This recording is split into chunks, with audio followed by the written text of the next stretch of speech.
In the atomic age, most things were built on the same basic principle. Can we strap a nuke to this? Lawn chair? Sure. Rocket sled? Why not? Infantry squad? Even better. Here we have the Davy Crockett. No, not that guy.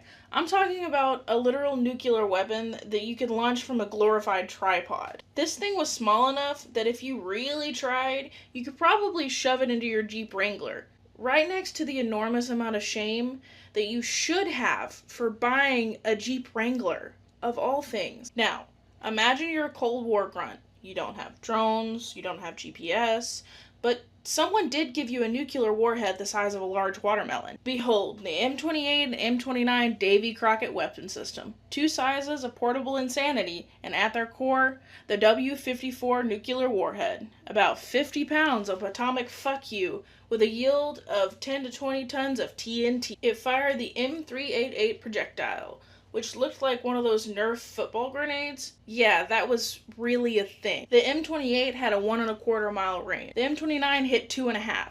That already sounds like a recipe for disaster. But then, just to add a little spice, you realize the blast radius was like 1/2 mile. It was, for all intents and purposes, a doomsday IKEA kit. Now, let's go back to 1950s Europe.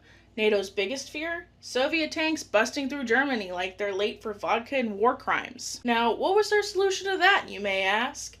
Well, hand GIs a nuclear slingshot and say, "Go get 'em, Tiger." Someone, presumably after smoking an immense amount of crack, pitched the idea. Let's give these guys their own personal nuke launchers.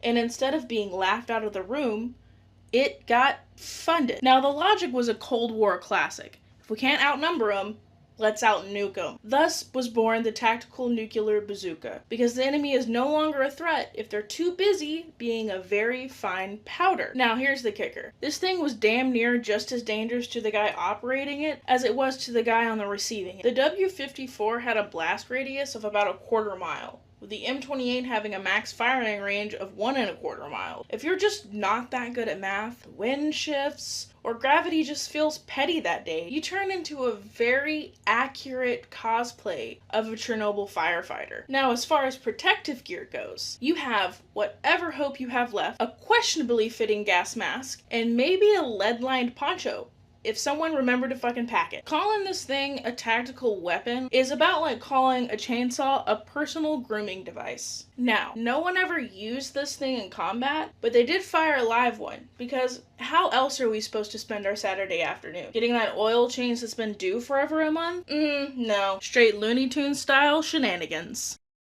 In 1962, as a part of Operation Sunbeam, the US conducted a live test of the Davy Crockett system in Nevada, codenamed Little Feller 1. It marked the final atmospheric nuclear test on American soil. A small W-54 warhead was launched and detonated, while real troops observed the explosion from a shockingly close range, like less than 2,000 meters away. Because in those days, radiation safety protocols were somewhere between cross your fingers and we'll be fine. Now guess what? It worked. And the footage is pure vintage Cold War optimism. Equal parts awe and should we be standing this close?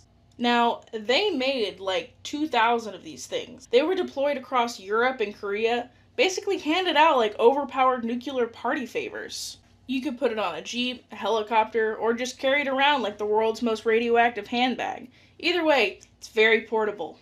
Soldiers were trained to fire and immediately retreat, because fire and evaporate wasn't the preferred tactic. Some were even trained to bury the warhead with a timer and just hope for the best. Now, shockingly, by the 1970s, the Pentagon realized giving low-level, nicotine-addicted, caffeine-dependent, alcoholic troops nuclear weapons was probably not their brightest idea. So the Davy Crockett was shelved, retired, shuffled into the maybe we don't do that again folder, somewhere between lead-based paint and lawn darts. The Davy Crockett is a perfect snapshot of Cold War logic. If it's dangerous, inconvenient, and might irradiate your own guys, it's probably worth a shot.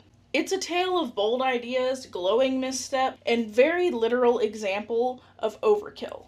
If this absurd little launcher made you laugh, cry, or wonder how we even made it this long? Go ahead and hit that like button and let me know in the comments. What other interesting or just plain stupid topics do you want to hear about next?